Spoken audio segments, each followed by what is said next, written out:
morning, everyone. Thank you very much for joining us. Today we have a special guest with us. We've got Andy Sward, who is going to be talking about plogging. So you wonder what plogging is?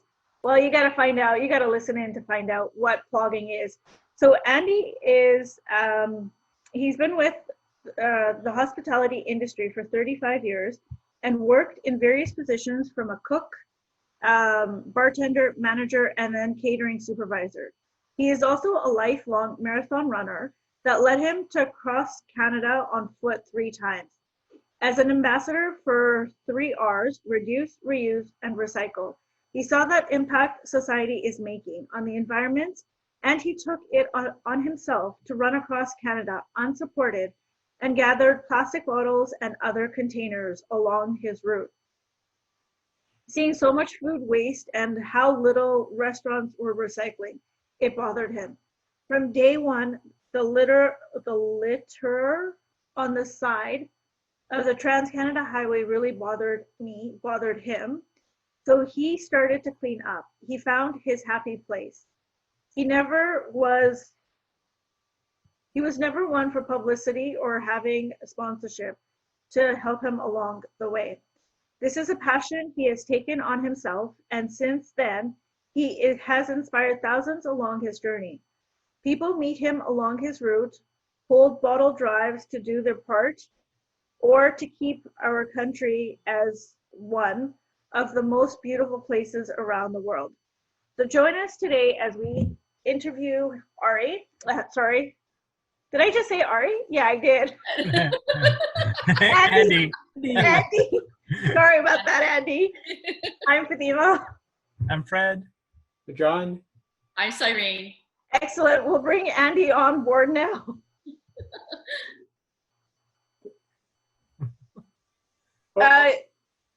We've got you sideways. There we are.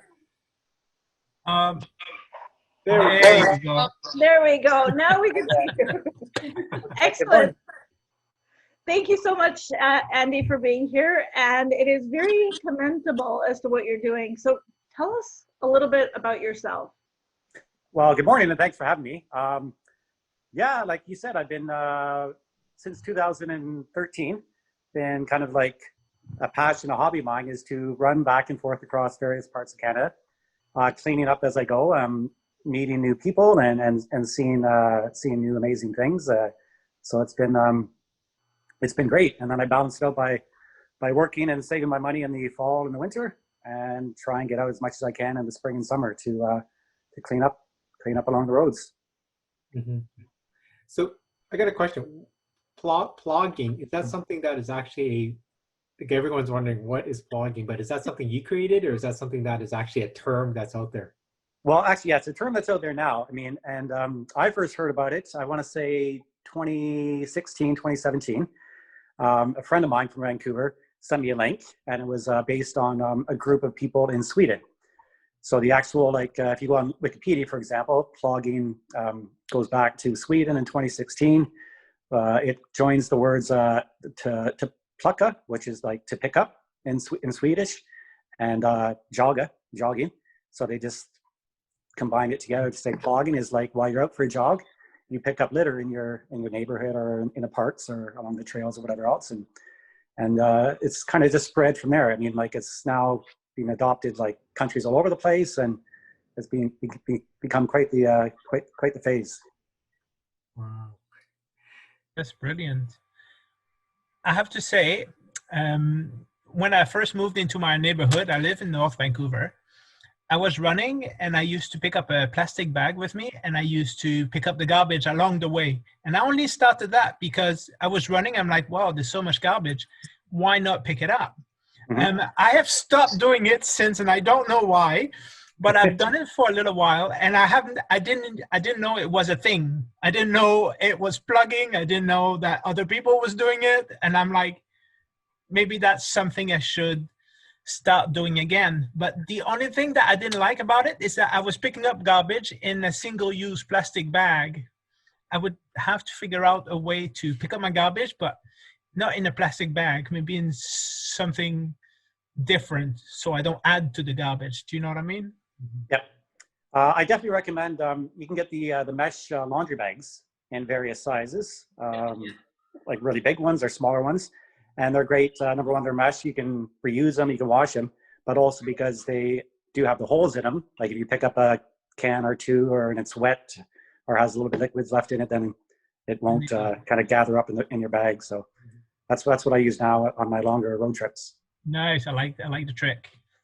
So how did you get the vision of doing this? How did you come about figuring this out in 2013? What motivated you? Well, it started just as a single run across Canada, but I wanted to do it like a minimal carbon footprint, and I wanted to promote reduce, reuse, recycle.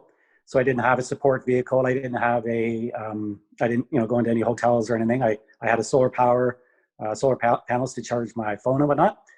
And then a friend, as a joke, when I was talking about the trip, said, well, what about the return flight from Newfoundland back to Vancouver? That's a carbon footprint. So I thought about it, and I was like, maybe I'll run there and back. But right off the bat, like was mentioned in the bio, is the litter on the side of the road bothered me. So I decided to pick up the balls and cans to enforce the reduce, reuse, recycle. And then when I cleaned up a little over 31,000 balls and cans going from Vancouver to Newfoundland, it kind of reinforced, all from one side of the highway. So it kind of reinforced the decision to run back and clean up the other side of the highway. And then I just got hooked. I mean, I just, when I'm out there and just meeting great people and seeing beautiful parts of the country, that's a happy place for me. So if I can do it year round, I would. But right now I have that kind of work half the year and run half the year balance when possible. So you ran from Vancouver all the way back east? All the way to Newfoundland. The first trip took... That's incredible, man. The first trip took two years because I had a late start. I didn't leave Lower Mainland until like mid-July of 2013. Okay. So when I got to Ontario, I pretty much a little bit halfway point, and that was my home province. So I stayed and worked in Ontario that winter of 2013, 2014. And then spring of 2014, I continued on from Ontario and reached Newfoundland, late October of 2015, or 2014, sorry. Wow. So if you say that you're working half the year, then you must have a job or a business that allows you the flexibility where you can work from home and be mobile. I did prior to the industry being kind of shut down this year.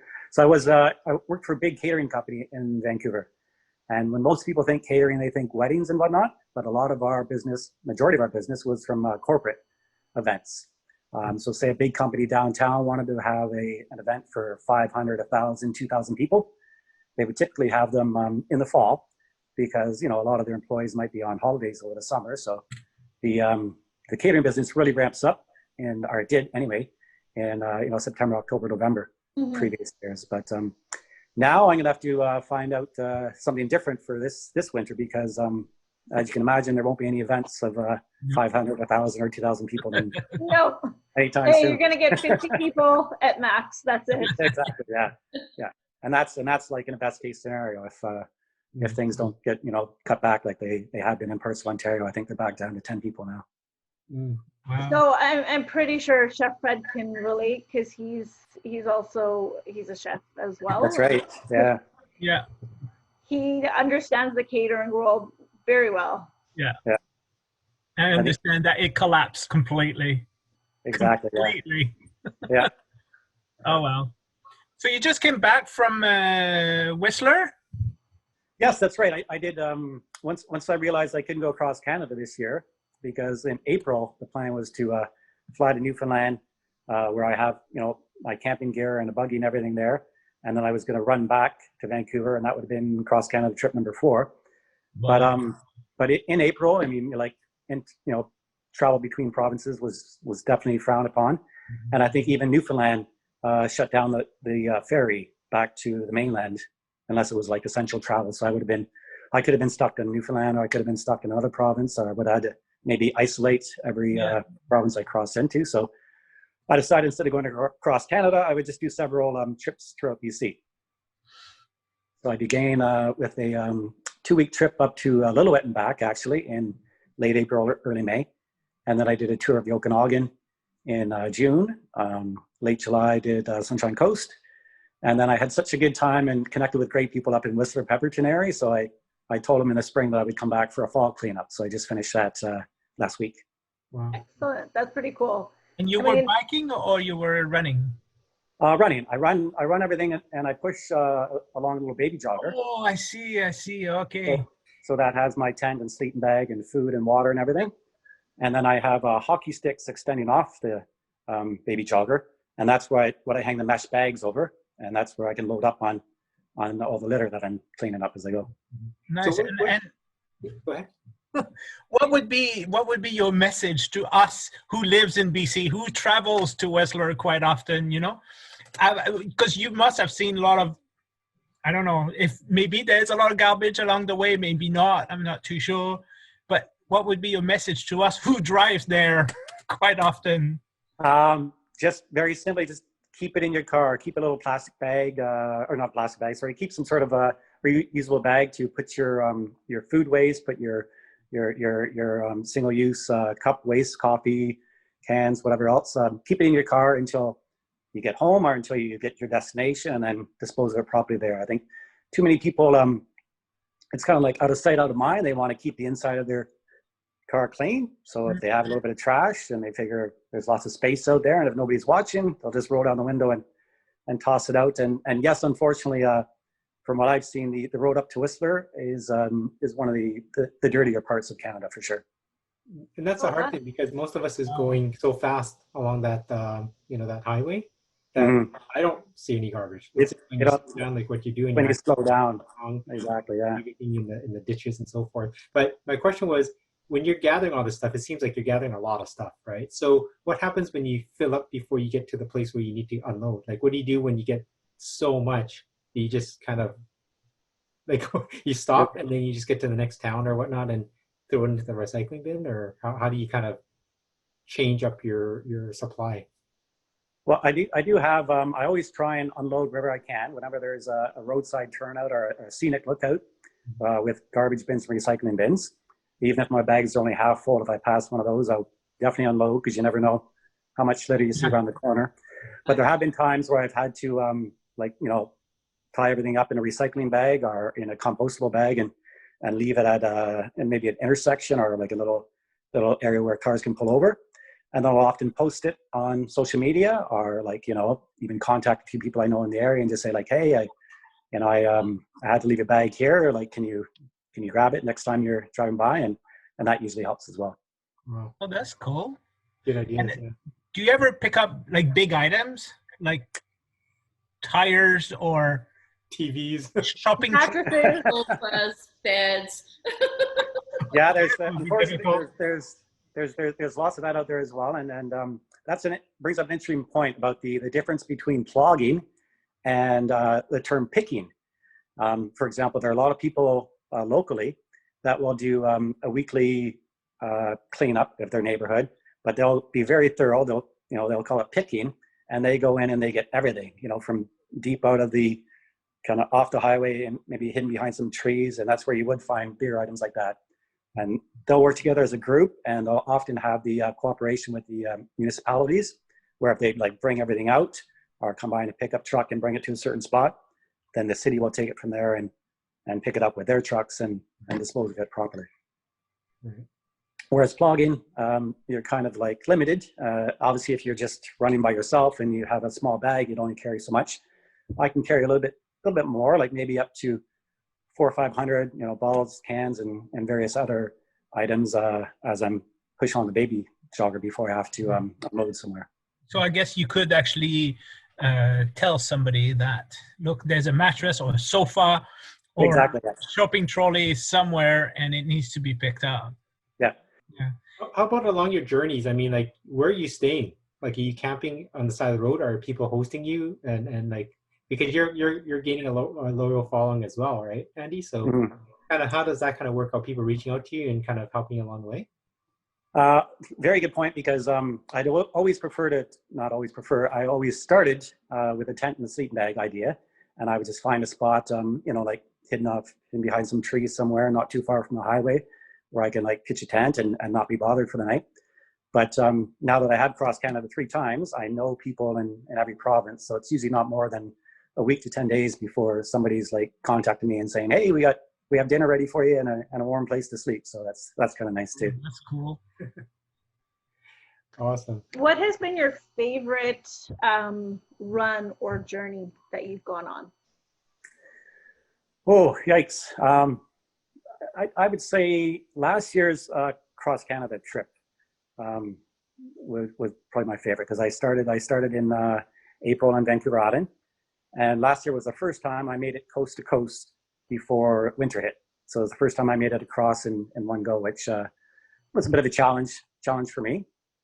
But also because, like I said, having made new friends along the way, last year I did have a lot of support and a lot of people driving out to bring me meals or snacks or stuff, or just to even join me for 30, 40 kilometers of running. People would come out and run with me as I approached their city and town. So last year was pretty special for me, and my favorite cross Canada trip so far.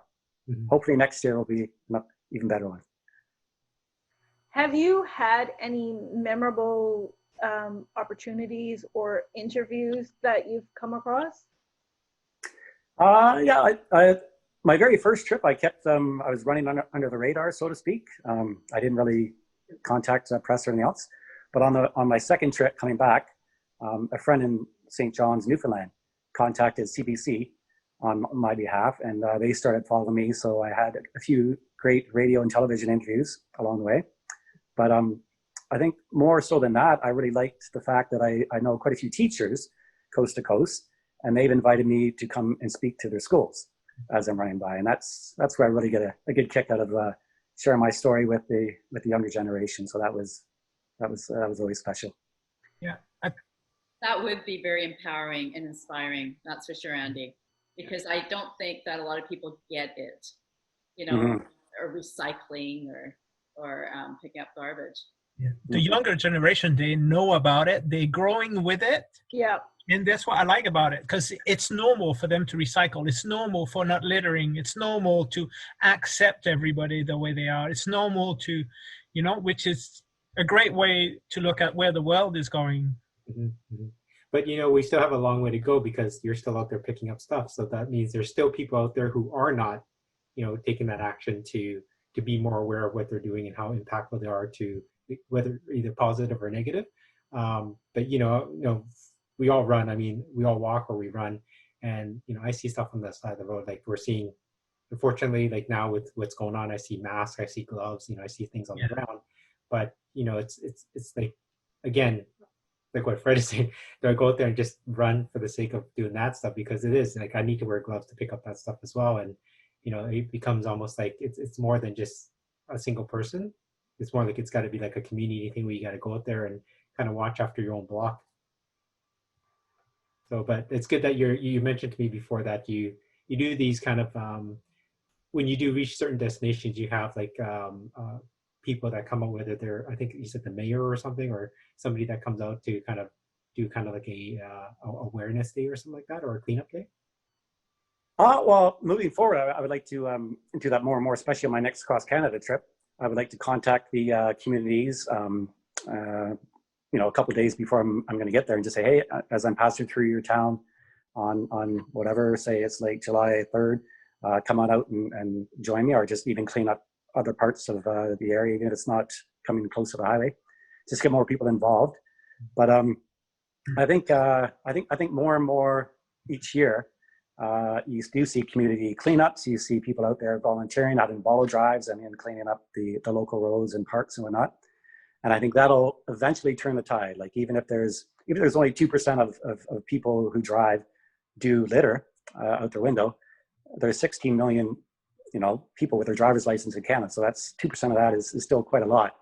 But I think even those people that are kind of set in their ways and you think they may not change, if they see their community, if they see their maybe even family, maybe even like nieces or nephews out there cleaning up, then they might stop and think like, yeah, maybe I shouldn't do that anymore.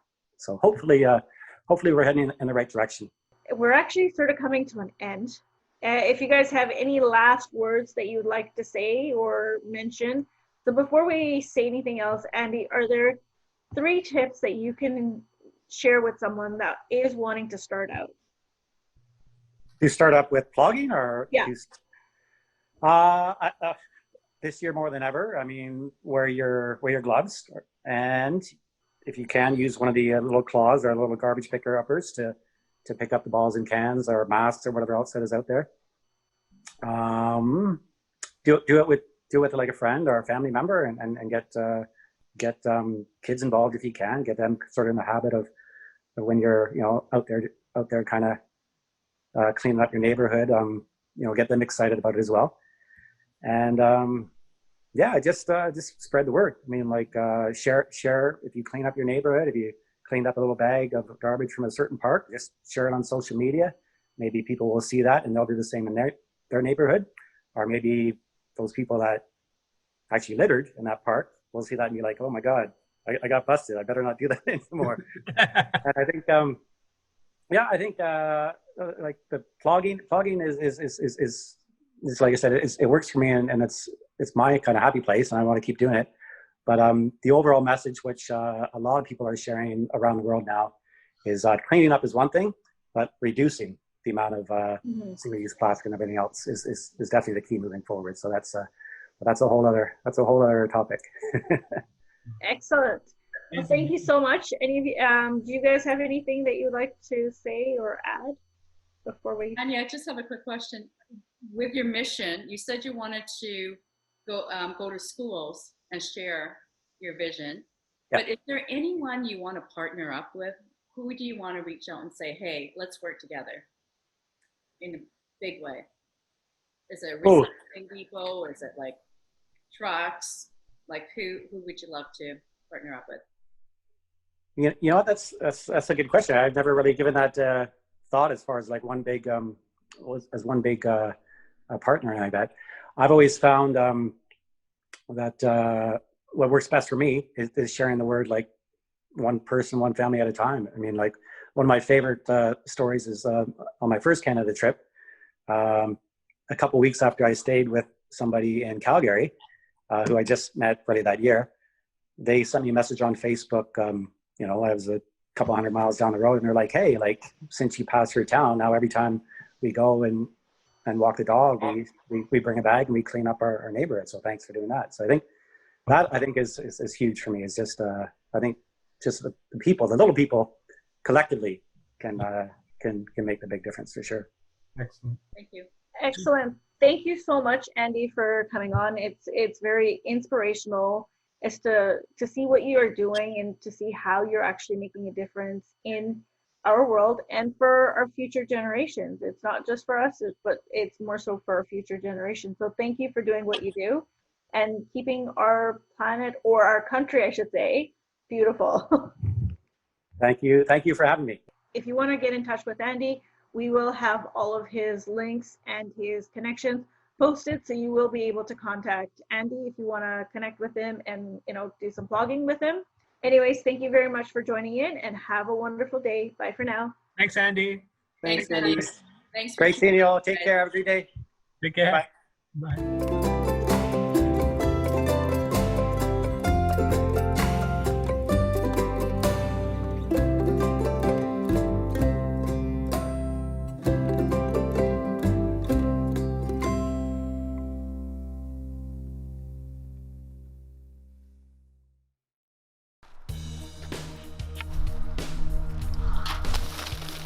Million Bottle Pledge is my mission to clean up 1 million bottles and cans and beverage cups from our roads and trails and parks all across Canada.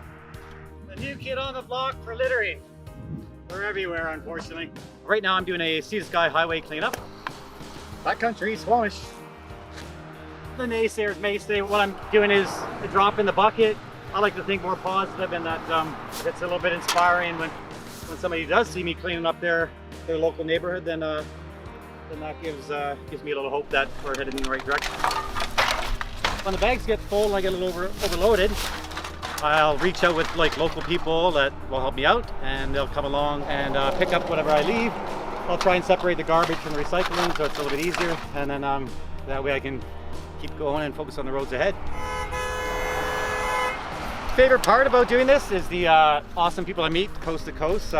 People that will stop and honk and wave or give their thanks. Sometimes I find money, kind of nice. We have a beautiful country when you think about all the rivers and the lakes and the mountains, and I think it's our responsibility, our duty really to protect those resources and keep the country beautiful.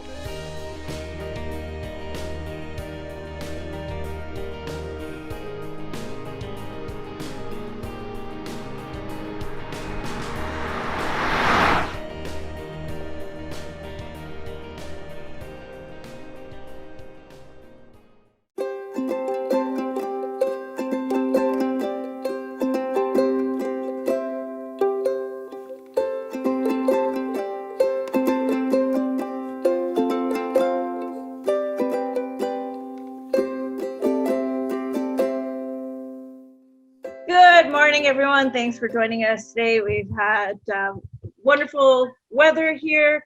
And today we're going to be talking about plogging. And you probably are wondering, what is plogging? Well, guess what? You need to tune in to actually listen or to figure out what plogging is. And we've got a guest with us. We've got Andy Sward with us. He is currently focusing on the Sea to Sky Highway and getting lots of locals involved. 3 trips so far this year and another one planned for July. But it has been awesome to actually see the improvements each time and hear from others that they notice and appreciate it too. So what Andy is doing, he is picking up garbage from the Sea to Sky Highway and he's dumping it where it needs to go. So I'm Fatima. I'm Fred. I'm John. I am Cyrene. Excellent. Let's bring in Andy.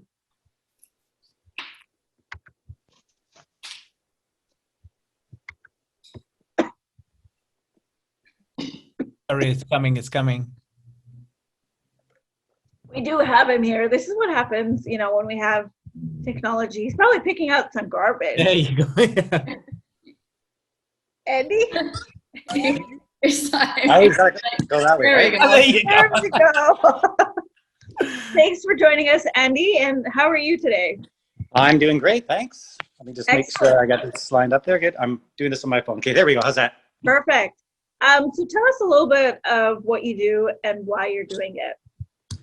Well, I like to run across Canada's highways and keep them clean as much as I can, clean up some of the litter and other garbage that's in the ditches, just to keep our country beautiful and make it so that anybody else who follows along, whether they're driving, cycling, walking, or running, can enjoy the scenery and not have to look down at all the garbage that's down there. Love it. What actually inspired you to do what you do? Well, I did a bicycle trip way back in '98 from Toronto to Vancouver. I've always been a marathon runner, so a cross-Canada trip was kind of on the back burner. And when I finally had the opportunity to run across Canada in June of 2013, so almost like exactly 8 years ago is when I left Vancouver Island. Again, running across Canada, one of the things that bothered me right off the bat was the litter in the ditches. So I thought I would just clean up what I could, and then to be able to continue to enjoy these cross Canada trips. Excellent. And so, the last time you were on, it was, I think, back in October. So Right, since yeah. there, I'm pretty sure a lot has changed. Or what are some of your biggest finds that you've had? Well, biggest finds lately, I've been focusing on the Sea to Sky Highway. Last year, because travel restrictions, I wasn't able to go across Canada again. So I figured I just focus on the province of British Columbia. And I just kind of, fell in love with the Sea to Sky Highway. So I did 2 trips up there last year, 3 so far this spring. And I've realized that it is a very, very busy highway, beautiful highway, but a busy highway. And that means, number one, a lot of litter, but unfortunately, number 2, a lot of things that accidentally fall out of the back of work vehicles, even some of the big garbage trucks that transport, the litter or the garbage from town to town or from town to dump site. A lot of big items happen to just kind of fly out the back, and that's something I'm kind of trying to work with the with the government, work with the local communities to sort of maybe cut down on that garbage. Interesting. That's quite very interesting. I know you had a mission that you were on. Do you want to share your mission and just remind people what your mission is? Yeah, my mission, I guess I call it the Million Bottle Pledge, and that's my Instagram and Facebook platforms and everything else. It was on my second summer on the road, still on my first trip across Canada. So this would be 2014. I realized, how much I enjoy this. Like this, kind of like a weird alternative lifestyle is just to spend my spring and summers running and cleaning up the highways, and work and save as much money as I can in the winter. And I did some number crunching when I was on the road, and I thought if I could do this for a good 30 years and clean up so many bottles and cans per day, and then I would eventually reach to 1 million. So I just kind of thought that'd be like a kind of nice little goal, is to pick up 1 million bottles, cans, single-use coffee cups, etc., from Canada's roadsides and trails and parks and whatnot over the course of my lifetime. So how many pieces have you picked up so far then? I had a feeling you were going to ask, so I just updated it. And we are at 138,000. Wow. 614. Wow, that's a lot. It's getting there, yeah. Wow. So since you've been going up and down the highway, I mean, like you said, you've been kind of restricted yourself around the BC area. Yeah. And you've been going up and down, and plus your visibility with what you're wearing, you're getting pretty famous, right? And so you're getting recognized and so forth. So kind of how has that kind of you getting well known has affected kind of what you're doing, and then also how has people kind of received you along these routes that you're taking?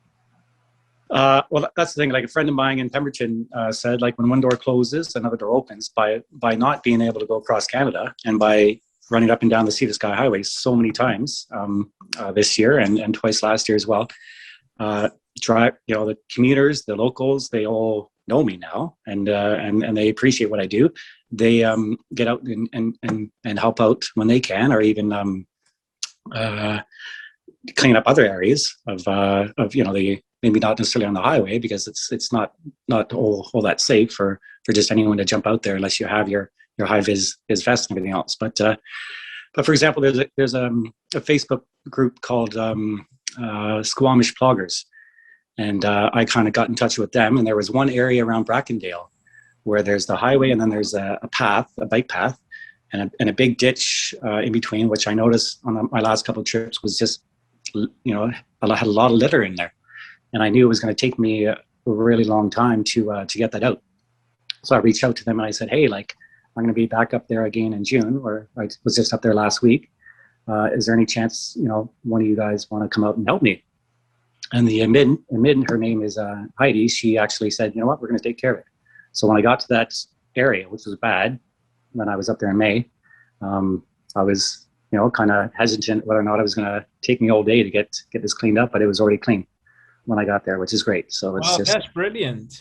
So you're getting people, what I like about it is you're getting people to know what you do, and then it's going to refrain themselves from, I'm finished with that cup, throw it out because I don't want it in my car, throw it outside. Oh, well, Andy's going to end up picking it up, so I'm going to keep it in my car. And then it's good for the environment as well. It's good for the cause that you're doing. So, and not only that, but I always say, like, the more people that do go out and clean up a little bit and spread the word. Like if you're going to do a community cleanup with your friends, with your family, with your young children especially, make sure you share it on social media. Make sure you tell as many people as you can, because some naysayers tell me that you're never going to change the mind of a litterer. Like they're just always going to litter no matter what. But say you have this guy or person who does litter, and then they see that their friends, their neighbors, their sister, their brother, and their nieces and their nephews are out there cleaning up their community, then they might stop and think, like, oh yeah, maybe I shouldn't do that anymore. They may not care that Andy's going to clean it up, but if they see their friends or their family cleaning up, then they'll be like, they might rethink their ways. So last time you were on the show, I had asked you what your bigger vision was and mission. And were you able to connect with the community in a different way, or schools?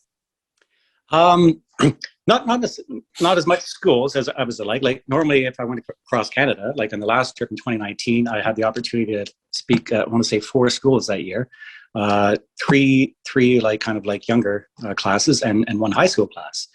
And it was great because just, connecting with them, the different kind of questions they ask and influencing them to kind of get out there and clean up and do their part. But since COVID happened, obviously I wouldn't be able to go into schools, and it's been mostly through social media. I've had parents on the Sea to Sky Highway communities like Whistler and Pemberton reach out to me, send me pictures of their kids, cleaning up around their schools and stuff. And then I had one great story where this lady tracked me down. She had a couple of young boys in her truck, and this is between Pemberton and Whistler. And this one young guy, Ivor, he's about 4.5 years old, and he jumps out of the truck all excited, and he's got his little high vis vest that he put on and his little gloves, and he had his little bucket, and he helped me clean up at the end of my day. This is just this past a week ago today. It was on Thursday. I'm hoping you got a picture with Ivor. Oh yeah, we got some great pictures, and I was going to try and have one on a tablet to show you, but I'll have to like share it again later on and retell the story. But when I did post that story about Ivor helping to clean up, it was great because there were people from Pemberton commented. They're like, "Oh yeah, Ivor's like a little local hero. He's cleaning up all the time," and I just love that. I mean, like he's going to be that cool famous kid in his school. That's like the local cleanup hero, which as he grows up, which is amazing. How does it feel like being a role model then? You just started with one person and you can see it's going to grow through social media. How does that make you feel? It makes me feel great. I mean, it makes me feel great because there are days out there when it's tough. I mean, when there's maybe the weather's not the best, maybe when there's just like overwhelming amounts of litter. Maybe like, for example, if I go to the same place that I was just at last month and it's dirty again, then I kind of, like part of you wants to almost get down and think like, why bother? There's nothing, there's nothing good that's going to come out of this, but to influence more people. And I think, moving forward, obviously it's the younger generation that we want to, turn into kind of like little planet heroes, if you will, because, obviously when Ivor and all of his friends grow up and get their driver's license, no one's going to be throwing things out their window. And if they had friends in their car and anybody even thought of it, it'd be like, hey, nope, not in my car, buddy. So. Well, that's the thing that you're doing is you're creating, like, it's kind of like what you're saying is that you don't think you can make a difference as one person, like your first trip, you never, exactly. I think on your first trip, you never thought it would blow up to something this big, right? But now, many years down the road, and you're doing this multiple times, is that you're gaining a following, but you're also building awareness, but you influence these kids. So you're going back to that story where the guy's throwing stuff down out his window, but what if he sees his kid's class out there picking up, I'm picking up dad's garbage. Like that's going to be a big awareness or a big wake up call for these people. So, but it takes just, 1 or 2 people to start this thing, and it just kind of, you created that ripple effect. Mm-hmm. And obviously it's not just me. There's people like all over Canada, all over the world doing this, and it's becoming more and more increasingly popular on social media to see groups, beach cleanups, community cleanups, all these things. On my last cross Canada trip, it was in Ontario, and I was near the end of Ontario, which is like it takes 2 months to get across. Excuse me.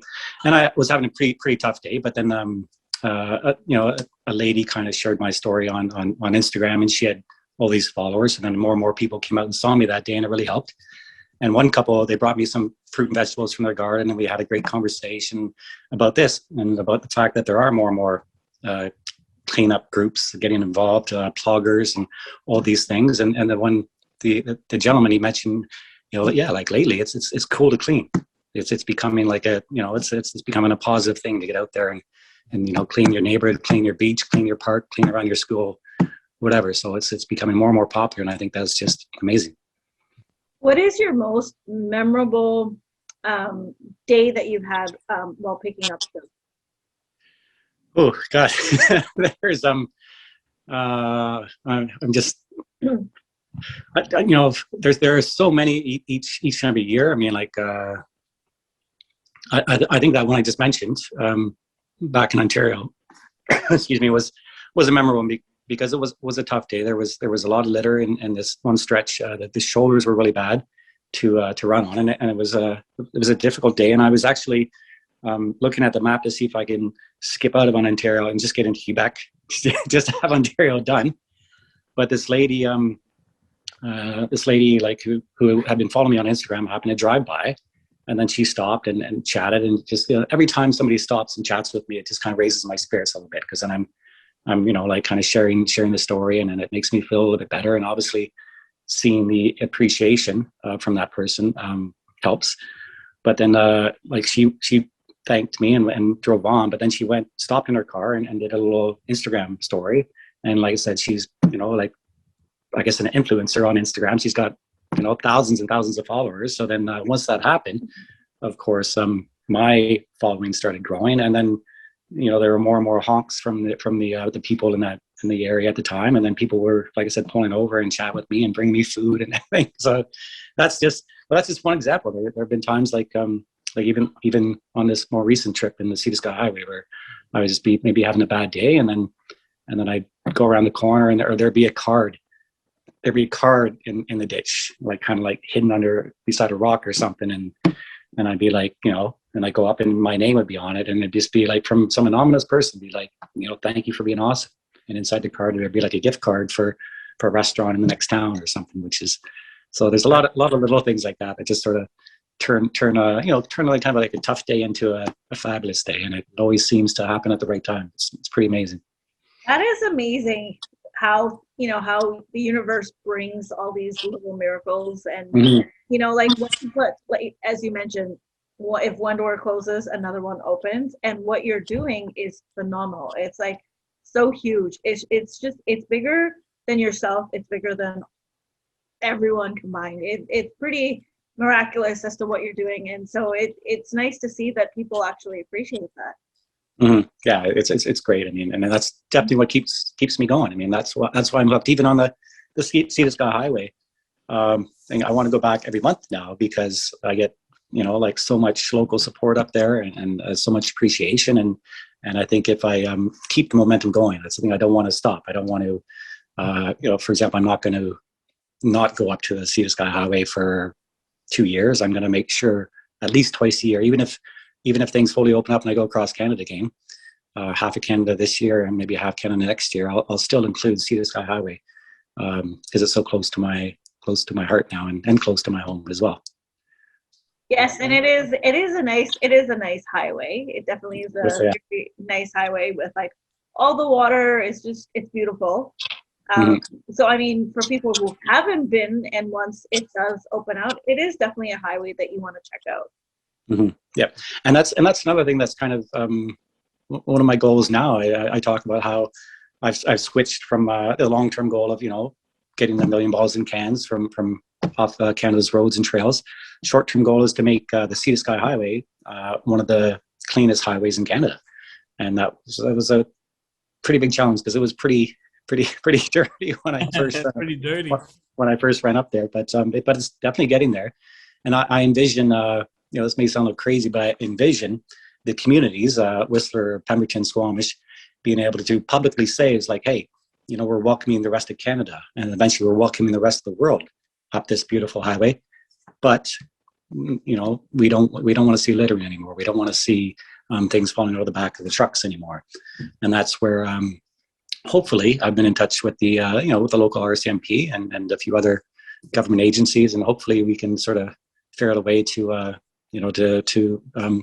police this and to maintain keeping the highway clean.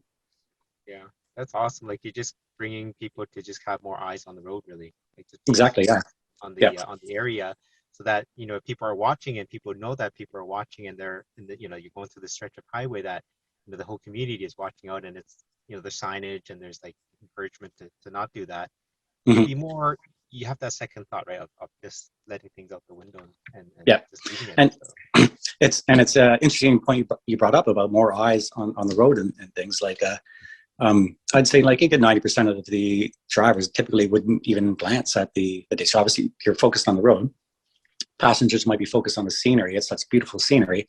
but not too many people would really slow down and stop and look at the amount of garbage in the ditches. But I've actually had great contact now with some of the cyclists, because a lot of people ride their bikes from Vancouver to Squamish and back, or from Squamish to Pemberton and back. And they've all seen me out there, obviously time and time again. They know what I'm doing, and they tell me that they appreciate it and they really notice the difference. So I've kind of reached out to them and said, like, you need to be our scouts moving forward. Like, if you imagine, like you would notice a big black beetle crawling across a white carpet. It would just stand out. So now that the highway is clean, and I've like, with the help of the locals, we've done a really good job to get that highway clean. We'd like the cyclists to talk about it now. If they see one area that gets really, really dirty in the next couple months, talk about it, share about it, ask questions. So like, share information with the local authorities, and they can be like, well, why is this one particular area so bad? Maybe just watch that area. Maybe when they see the work trucks go through that area, pull them over once in a while, inspect them, and make sure they're all tarped down and nothing's flying out the back. And if it's not tied down properly, give them the warning. If after a second warning, then you give them a fine, and that, I think, would make people more conscious about that.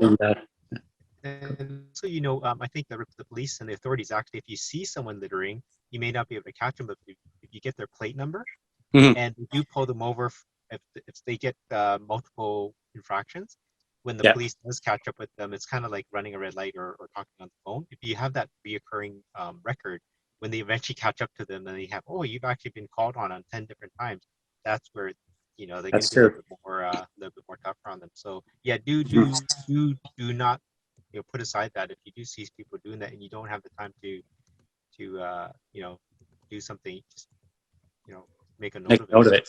Yeah, exactly. Yeah. Andy, I'd like to make a suggestion. Why don't you make a challenge out of it from the different communities? Have a 5-day challenge of going for it. That's true. Yes, like encourage them, get them involved, engage with them. Mm-hmm. There's actually quite a few. Like I mentioned, the Squamish Ploggers. Yes. There's one based out of Whistler it's called Rid the Vid Cleanup. And I guess the idea behind the name is to rid the negative effects of COVID by doing something positive, by getting out and clean your community. So there are definitely groups in all the communities along the way that are already doing these things. But it's a good idea maybe to have maybe twice a year have like a spring cleanup challenge and a fall cleanup challenge to really get more and more people involved. Where are you at the moment, Andy? I'm at home in Coquitlam. So I rent out a suite here in my friend's house, and it works out pretty great because when I give them some money for rent when I'm here, and when I'm not here, I don't have to pay rent. So there you go. So I was wondering, I'm just saying this because I used to jog, and I used to have a bag with me, and I used to pick up garbage on the road. Not that I knew that I was plugging, because I didn't know what that was. Yeah. But I was running, and I'm like, oh my God, there's so much litter. Well, it doesn't cost me anything to just bend here and there and pick up the litter. And it made me feel good when I got back home for doing exercise, and then also picking up the garbage around the area where I live.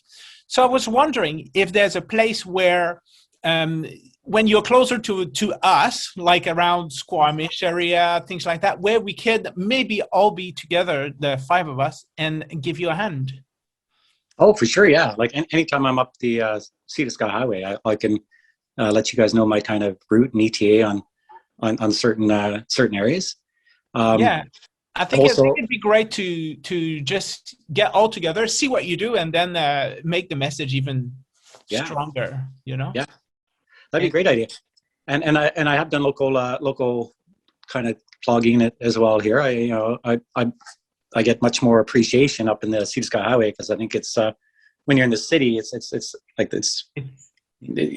less likely. It's less likely to be noticed, I guess. Is the thing. But it's funny you brought that up, because I want to tell one really quick story here about where I live here. So Coquitlam, I'm at the top of the hill above Port Moody, is just down here, and then SFU, Burnaby Mountain, is pretty close. Nice. And it's a good about a 22, 23 kilometer loop that I like to do, that I like to run. And on April 1st, my niece turned 25. So I was going to do 25 kilometers of plogging on that day. And I started out here and I went down there. And once I got on the Barnett Highway between Port Moody and heading towards Vancouver, it was terrible. I mean, like, I was just devastated. I couldn't plog. I would like walk 2 steps and have to haul a whole bunch of stuff out of the ditch. So I kind of made it my mission for the first 2 weeks of April to get that Barnett Highway clean. And I did, and I reached out, and I reached out to the Port Moody Facebook page, and I had, you know, a lot of like support, a lot of supportive comments and whatnot. But again, it's just like such a busy highway there. You know, there were no honks and waves for sure. Not like I get up in Whistler. No, there was nobody coming out to help me, and it was bad because, you know, like a week after I did it, it was a mess again. So I find it harder to get really into the city cleanups, but again, I think you know, like the more and more people that are aware of it, the more and more it might help moving forward. Right, yeah, right. and I agree with you because I was running the same route for a while. Yeah. And I'm coming home with the same amount every time, and I'm like, that can't just have happened within one day. Like, seriously, like so many cops, the cops, man. Yeah, the cops are the big ones. Mm-hmm. Yep. And the straws. So right now, before you do head out on some of these multi-day plogging trips, do you kind of put down where you go, like naming your routes or listing your routes, because then people can kind of meet you along the way and maybe join you to do certain sections with you? Are you doing that right now, or you just kind of just go and then people come out and see you as they do? Yeah, I usually post, you know, my route and my kind of like expected ETA to certain areas, and just to let people always know where I am, and then they can kind of gauge where I'll be the next day, so that if they do want to come out and join, they're more than welcome to. But that brings up a good point. For example, next time I go across Canada, I've already had this idea about how I can reach that 1 million bottle pledge goal faster. Is as I come into a community, you know, say I'm running through Winnipeg, I want to let them know 2 days before I get there. I want to contact the Winnipeg running group. I want to contact the city council, get as many people aware of what's going to happen, and then be like, okay, I'm going to run through on September 23rd or whatever else. Let's get out as many people that want to come join me safely on the highway, perhaps, or even just do your own thing in your own little neighborhood community, and let's pool all our totals that day. You know, if I'm involved in that Winnipeg cleanup that day, and say collectively we clean up 5,000 bottles and cans from the city, then I'll be able to add those to my total, which would be a lot better than my usual 200 to 400 that I would get a day. That's still a lot. It's, I hate to do this, but we are at the end of our time. I know time flies by so quick. That did go fast. It does go by really quickly. Is there any last remark that you would like to say, or anything that you would like to say to our audience and to your audience as well, Andy? I would just say, like, just always think long term. I mean, like, I know it's been difficult times for small businesses, for families, for everyone, and people have a lot bigger problems to worry about than you know, whatever litters in the ditches. But I just think, like, not over the next 2 to 3 years, the next 20 to 30 years, like, what's that highway going to look like? Will we still be able to drink water out of the rivers? Will we still be able to, you know, enjoy all the beautiful natural resources we have in Canada? And will our children and our children's children be able to enjoy that? So if you just sort of look at that, like, long term kind of perspective, then I think you're going to take better care of your community and the land around you. Perfect. Love it so much. Thank you so much, Andy, for joining us today. It's been a pleasure, and hopefully we will, as the Healthy Way Vibes, get to join you on a portion of your next mission that you're on. That'd be kind of nice. Thank you for joining in, and we will see you next Tuesday. Have a wonderful day. Bye for now. Thanks for tuning in. Thanks. Bye.